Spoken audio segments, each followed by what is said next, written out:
नमस्कार दोस्तों, welcome back to the Target for IQ Civil Services. मेरा नाम है रोहित और आज के इस लेक्चर में हम लोग बात करने वाले कुछ करंट अफेयर्स के इंपॉर्टेंट टॉपिक्स के बारे में, जो कि आप लोगों का उत्तर प्रदेश आरओ की परीक्षा है 27 जुलाई की, उसके एग्जाम के लिए काफी ज्यादा इंपॉर्टेंट और हेल्पफुल रहने वाले हैं। तो चलिएगा फटाफट से हम लोग स्टार्ट करते हैं। क्या है आज की न्यूज हमारी। हालांकि ये न्यूज पुरानी है लेकिन आपके एग्जाम के लिए इंपॉर्टेंट है, क्योंकि आपसे जो है 2024 के साथ साथ 2025 का भी डेटा पूछा जाएगा। और ये जो न्यूज मैं लेकर आया हूं आप लोगों के सामने, ये आप लोगों का अप्रैल 2025 की न्यूज है और काफी ज्यादा आपके लिए इंपॉर्टेंट रहने वाली है। तो देखो, trends in world military expenditure report 2024 की है। ठीक है, 2024 के लिए है ये रिपोर्ट, लेकिन जारी कब की गई है? जारी की गई है 2025 के अंदर। ठीक है, रिपोर्ट कब की है? वर्ष 2024 की रिपोर्ट है। जारी कब की गई? अप्रैल 2025 के अंदर इसको जारी किया गया था। किसने जारी किया है? सिपरी, स्टॉकहोम, एक स्वीडन की एक संस्था है। सिपरी फुल फॉर्म हो जाती है क्या? Stockholm International Peace Research Institute, इसकी फुल फॉर्म हो जाती है। इंपॉर्टेंट है। इसमें जो है पहले स्थान पर कौन है आप लोगों का? अमेरिका। सीधा सीधा इस रिपोर्ट का क्या मतलब है? कौन सा देश अपनी सेना पर कितना पैसा खर्च करता है? टॉप कंट्री कौन है इसके अंदर? अमेरिका। इसका मतलब क्या हुआ? अमेरिका ऐसा देश है विश्व का जो अपनी मिलिट्री पर सबसे ज्यादा पैसा खर्च करता है।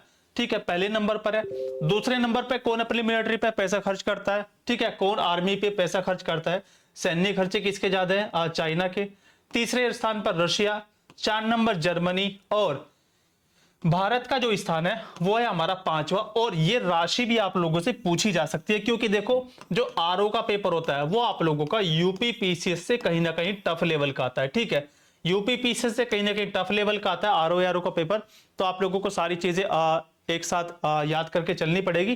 तो देखो यहां से क्वेश्चन कैसे बन सकता है, क्या क्या बनेगा कि हाल ही में जो है ऐसे बनेगा, trends in world military expenditure report 2025 हाल ही में सिपरी के द्वारा जारी की गई है। ठीक है, सही बात है, बिल्कुल।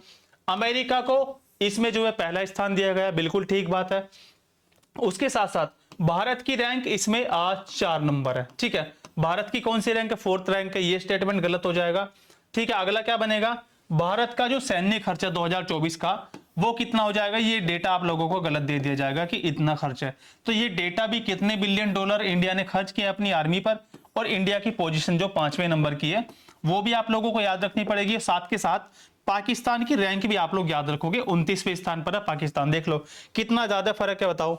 ठीक है, 29वें स्थान पर पाकिस्तान है और 5वीं रैंक किसकी है? हमारी है। तो ये डेटा भी, क्योंकि अभी पाकिस्तान के साथ आपको पता है युद्ध जैसे हालात हो गए थे पहलगाम हमले के बाद में, तो उस कंडीशन से जो है उसके पॉइंट ऑफ व्यू से ये सारी चीजें आपके लिए इंपॉर्टेंट है। देखो वर्ल्ड वेल्थ रिपोर्ट 2025, इसको भी देख लेते हैं फटाफट से हम लोग। हैनले एंड पार्टनर्स ने जारी की है क्या? वर्ल्ड वेल्थ रिपोर्ट 2025, इसको देख लेंगे फटाफट से। किसने जारी किया? हैनले एंड पार्टनर्स ने। वैसे आप लोग जानते होंगे हैनले एंड पार्टनर्स क्या जारी करता है आप लोगों का? हैनले पासपोर्ट इंडेक्स जारी करता है। ठीक है, उसमें जो भारत की रैंक कितनी है वो मुझे आप लोग बताओगे। तो देखो पहले स्थान पर कौन है? मोनाको हो जाएगा। सेकंड पोजीशन किसकी है? न्यूयॉर्क की है। और थर्ड पोजीशन किसकी हो जाएगी? वो हो जाएगी आप लोगों का हांगकांग की। तो देखो नोट पॉइंट यहां पर क्या है? यह विश्व के सबसे महंगे शहरों की सूची है। यह विश्व के सबसे महंगे शहरों की सूची है। किसने जारी की है? हैनले एंड पार्टनर्स ने जारी की। यानी कि जो सबसे महंगा शहर है विश्व का वो हो जाएगा मोनाको सिटी। ठीक है, मोनाको। सेकंड पर कौन सा? न्यूयॉर्क है। और तीसरा स्थान किसको मिला? ये मिला हांगकांग को मिला है। ठीक है, भारत का इसमें अभी कोई भी शहर शामिल नहीं है। देखो एंथनी अल्बेनीज, ठीक है, एक न्यूज और है आप लोगों के लिए। एंथनी अल्बेनीज ये कहां के पीएम बने हैं? ठीक है, ये प्रधानमंत्री बने हैं। कहां के? ये बने हैं आप लोगों का ऑस्ट्रेलिया के पीएम। और यहां पर क्या हो जाएगा? डाउन्स घास का मैदान यहीं पर पाया जाता है। और विश्व की सबसे बड़ी जो है कोरल भित्ति, विश्व की सबसे बड़ी कोरल भित्ति, जिसको हम लोग क्या बोलते हैं? Great barrier reef. क्या बोला जाता है उसको? उसको बोलते हैं हम लोग क्या? Great barrier reef. ठीक है, ऑस्ट्रेलिया के पश्चिमी प्रांत में पाई जाती है। ठीक है, सॉरी, पूर्वी ऑस्ट्रेलिया में पाई जाती है, क्वींसलैंड प्रांत के अंदर। ठीक है, कहां पर पाई जाती है? ये पूर्वी ऑस्ट्रेलिया में पाई जाती है। प्रांत का नाम हो जाएगा क्या? क्वींसलैंड हो जाएगा। इसके साथ अभी हम लोगों ने बात की थी सिपरी की, तो जब सिपरी की बात आई है तो हम लोग फटाफट से देख लेंगे। सिपरी रिपोर्ट जारी हुई है अभी 2025 के लिए, सिपरी रिपोर्ट। ठीक है, सिप्री जो रिपोर्ट है वो किसने जारी किया, वो भी सिप्री जारी करता है, ठीक है। सिप्री नाम की संस्था है हमारी, वो जारी करती है सिप्री रिपोर्ट, इसको आप लोग याद रखोगे।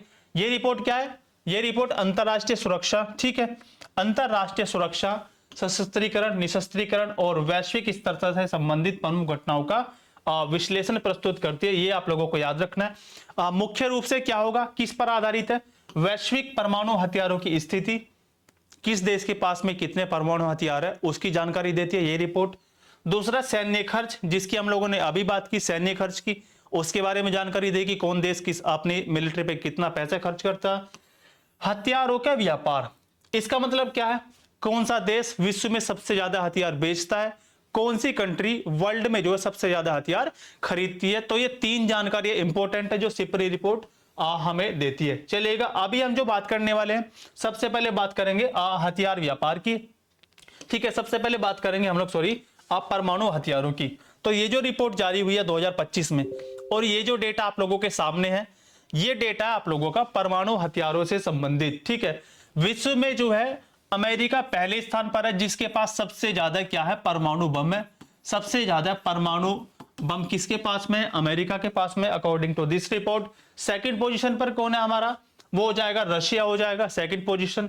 और यूके, यूनाइटेड किंगडम जो है थर्ड पोजीशन पर है। सबसे ज्यादा किसके पास है, अमेरिका, सेकंड पर रशिया, फिर यूके आप लोगों का।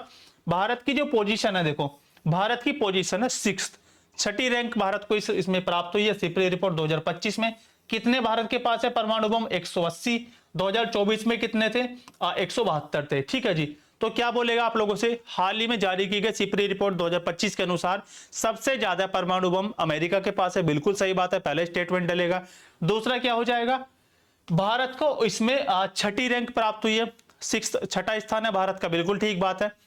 और फिर आपसे ये नहीं पूछेगा भारत के पास टोटल 180 है, उसमें पूछा जाएगा कि 2024 के मुकाबले 2025 में जो है भारत के परमाणु हथियारों में पांच की वृद्धि हुई है, ऐसे पूछ लेगा।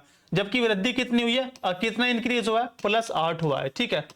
8 की बढ़ोतरी हुई है, 72 + 8 कितने हो जाएंगे आप लोगों का, 180 हो जाएंगे, ठीक है। तो 172 में 8 जोड़ोगे, ऐसे स्टेटमेंट देगा जो कि आप लोगों का गलत हो सकता है। तो एक एक फैक्ट आपके लिए इंपॉर्टेंट है, सारी चीजें आप लोग याद रखोगे। पाकिस्तान की रैंक कितनी है, भारत के पड़ोसी देश पाकिस्तान की रैंक कितनी हो जाएगी, वो हो जाएगी बच्चों 7वां स्थान मिला इनको, 170 इनके पास है। ये सिप्री का ऑफिशियल डेटा है, इसको आप लोग पढ़ लेंगे। वैसे इसमें कुछ काम की जानकारी है नहीं, ये बस आपके लिए लगा रखा है मैंने। शीर्ष हथियार आपूर्तिकर्ता देश, ये रिपोर्ट भी अभी 2025 में जारी हुई है। हम लोगों ने पहले परमाणु हथियारों की देख ली, किसके पास में कितने परमाणु हथियार है। इसके पहले हम लोगों ने सैन्य खर्च के मामले में देख ली, मिलिट्री एक्सपेंडिचर की सारी रिपोर्ट देख ली। अब जो तीसरी रिपोर्ट ही जारी करता है, शीर्ष हथियार आपूर्तिकर्ता देश, मतलब हथियार बेचने वाले देश, सबसे ज्यादा जो हथियार बेचते हैं, ठीक है, हथियार बेचने वाले देश है वो कौन कौन से, अमेरिका है, फ्रांस है, रूस है, चाइना है और आप लोगों का जर्मनी है। पूरे वर्ल्ड का लगभग 70 to 73% जितने भी हथियार बेचने वाली कंट्रीज है पूरे वर्ल्ड के अंदर, उसका जो है आप लोग ऐसे मान लो पूरे विश्व के अंदर जितने भी हथियार बेचे जाते हैं उसका 70 to 73% ये लोग बेचते हैं, ठीक है। इसके बाद आपको क्या याद रखना है, शीर्ष हथियार आयातक देश यानी कि टॉप आर्म्स इंपोर्टिंग कंट्रीज जो है, सबसे ज्यादा हथियार खरीदने वाले देशों की सूची हमारे सामने है, जिसमें जो है आप लोगों को सबसे इंपॉर्टेंट क्या है, देखो पहले स्थान पर कौन है, यूक्रेन। सबसे ज्यादा हथियार खरीदे किसने, यूक्रेन ने। उसके बाद भारत, तीसरे पर कतर, 4 नंबर सऊदी अरब और 5 नंबर आप लोगों का क्या हो जाएगा, ये हो जाता है पाकिस्तान। तो भारत की रैंक याद रखोगे 2 नंबर, पहले पर कौन हो जाएगी, यूक्रेन। रशिया के साथ में वॉर चला था अभी, रशिया यूक्रेन वॉर आप लोग पढ़ चुके हो, ठीक है। फरवरी 2022 में स्टार्ट हुआ था। तो ये सारी चीजें आप लोगों ने देख ली है। इसके साथ साथ अब देख लेते हैं कि हम लोग IAEA, जब बात कर रहे हैं हम लोग परमाणु हथियारों की, तो IAEA को भी देख लेते हैं फटाफट से हम लोग। इंटरनेशनल एटॉमिक एनर्जी एजेंसी क्या हो जाएगा, इंटरनेशनल एटॉमिक एनर्जी एजेंसी को आप लोग याद रखोगे। कब बनी है, 1957 में बनी है। वियना हेडक्वार्टर वियना में, ऑस्ट्रिया की राजधानी है वियना। 175 ने, ये मेंबर आप लोग लिख लोगे कितना, 178। 178 अभी वर्तमान में इसके सदस्य है। और राफेल ग्रोसी, ठीक है, राफेल ग्रोसी या फिर राफेल मारियोना ग्रोसी आप लोग याद रखोगे, इसके वर्तमान में क्या हो जाएंगे, डायरेक्टर जनरल हो जाएंगे। और 2005 में इसको जो है शांति सुरक्षा बनाए रखने के लिए 2005 में क्या मिला है, नोबेल पीस प्राइज भी मिल चुका है बच्चों, ठीक है। 2005 में जो है आपको अंतरराष्ट्रीय परमाणु ऊर्जा एजेंसी को 2005 के अंदर क्या मिला है, नोबेल पीस प्राइज मिल चुका है। और अगर मैं बात करूं आप लोगों से क्या भारत इसके फाउंडिंग मेंबरों में शामिल था, तो आप बोलेंगे जी हां सर, भारत इसके संस्थापक सदस्यों में शामिल था। ऐसे स्टेटमेंट भी डाले जा सकते हैं आप लोगों से। क्या IAEA की स्थापना 1957 में होती है, इसका हेडक्वार्टर वियना के अंदर है, भारत इसका संस्थापक सदस्य नहीं है, ऐसा स्टेटमेंट डलेगा जो कि गलत हो जाएगा। आप लोगों को क्या याद रखना है, भारत इसका संस्थापक सदस्य है ना। राफेल ग्रोसी आप लोगों ने देख लिया। और अगर मैं बात करूं ये रिपोर्ट किसको करती है, ये जो संस्था है ये रिपोर्ट किसको करती है, तो ये करती है रिपोर्ट भैया, ये रिपोर्ट करेगी आप लोगों का UNGA प्लस UNSC, ठीक है, यूनाइटेड नेशन जनरल असेंबली यानी कि संयुक्त राष्ट्र महासभा को ये रिपोर्ट करती है। इसके साथ साथ UNSC संयुक्त राष्ट्र सुरक्षा परिषद को भी ये रिपोर्ट करती है। इन दो संस्थाओं को UN के जो ये हमारे अंग है, UN के ऑर्गन है, इनको रिपोर्ट करती है, ठीक है। उसके बाद में जो है ये अपनी रिपोर्ट्स जारी करती है। इसके साथ साथ आप लोग याद रखोगे क्या, अभी UNGA का 2025 के अंदर, UNGA का 2025 के अंदर 80वें नंबर का सेशन होने वाला है सितंबर 2025 में, ठीक है। सितंबर 2025 में एक सेशन होने वाला है 80वें नंबर का, जिसके अध्यक्ष कौन बने हैं, वो बने हैं बच्चों कौन, मैं यहां पर लिख देता हूं, एनालेना बेरबोक। एनालेना बेरबोक ये जर्मनी की है, महिला है ये, ठीक है, एक जर्मन महिला है। क्या बनी है, 80वें सत्र की अध्यक्ष बनी है एनालेना बेरबोक। संयुक्त राष्ट्र महासभा के 80वें सत्र की अध्यक्ष नियुक्त की गई है। 79th के कौन थे, आप लोग याद रखोगे 79th वो थे आप लोगों का फिलेमोन यांग। फिलेमोन यांग का नाम आप लोग याद रखोगे। ये कहां के थे, ये थे आप लोगों का कैमरून के। कैमरून नाम की कंट्री पड़ती है, चार्ट झील आप लोगों ने सुना होगा, वर्ल्ड ज्योग्राफी पढ़ी होगी। चार्ट झील के चारों तरफ 4 देश हैं, नाइजर, नाइजीरिया, चाड और कैमरून, ठीक है। चार्ट झील 4 देशों से घिरी है, मैं फिर से बता रहा हूं, नाइजर, नाइजीरिया, चाड और कैमरून, ये आप लोग याद रखोगे। तो उसी में से जो है कैमरून के थे कौन, फिलेमोन यांग, 79 सेशन के जो अध्यक्ष थे। और अभी आप लोग इस वीडियो के बाद में क्या रिसर्च करोगे, यूएनएससी के 5 नॉन परमानेंट मेंबर बन चुके हैं 2026 से 27 के लिए। उन 5 का नाम आप लोग अभी खुद से लिखोगे इस वीडियो को कंप्लीट करने के बाद में।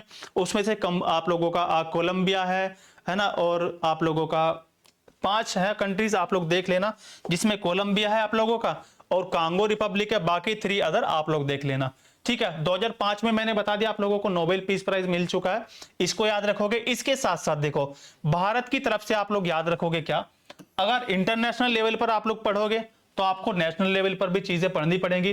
भारत का जो है परमाणु ऊर्जा आयोग, ठीक है, क्या हो जाएगा, atomic energy commission of India, भारतीय परमाणु ऊर्जा आयोग। कब बनता है ये, 1948 में बना है। हेडक्वार्टर कहां पर है, मुंबई। सेबी का हेडक्वार्टर भी मुंबई में, आप लोग लिख लेना क्या, सेबी का भी मुंबई में 1988 में बना है। और तुहिन कांता पांडे अभी इसके वर्तमान में क्या हो जाएंगे, चेयरमैन हो जाएंगे। अजीत कुमार मोहंती क्या है, इसके चेयरमैन है। अभी इसका पुनर्गठन किया गया है, ठीक है, अभी क्या हुआ है, इसका पुनर्गठन किया गया था, तब जाके जो है अजीत कुमार मोहंती को इसका अध्यक्ष बनाया गया था। तो आज की क्लास में हम लोगों ने काफी सारी चीजें डिस्कस कर ली हैं, जो कि आप लोगों का आरओ के एग्जाम के लिए काफी ज्यादा इंपॉर्टेंट रहने वाली है। तो इसी तरह की बेहतरीन जानकारी पाने के लिए जुड़े रहेगा अपने प्यारे परिवार Target for IQ Civil Services के साथ। Thank you so much.